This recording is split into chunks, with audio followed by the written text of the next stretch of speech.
કઈ રીતના તમે જોશો આ કાઉન્ટરને?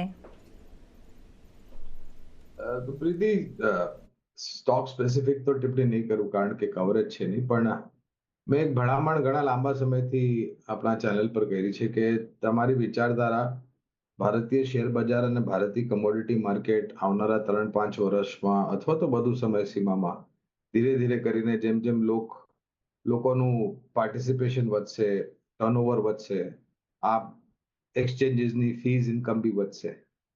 અને આ એક એવું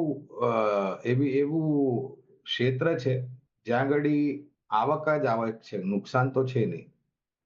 અને જે રીતના નંબર ઓફ પાર્ટિસિપેન્ટ્સ વધશે તો વોલ્યુમ્સ બી વધશે અને આમના વોલ્યુમ ટર્નઓવર બી વધશે.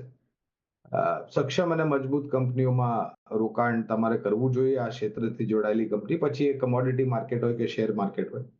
મને લાગે છે કે એક સારું એવું વળતર તમને મળી શકે છે સક્ષમ અને મજબૂત કંપનીઓમાં જો તમે રોકાણ કરો તો. અને એમસીએક્સ કોઈ સ્પેસિફિક ટિપ્પણી નથી કરતો, પણ એક આગળ પડતી પ્લેટફોર્મ પ્રોવાઈડર છે પ્રીતિ ભારતમાં કમોડિટી માર્કેટ માટે.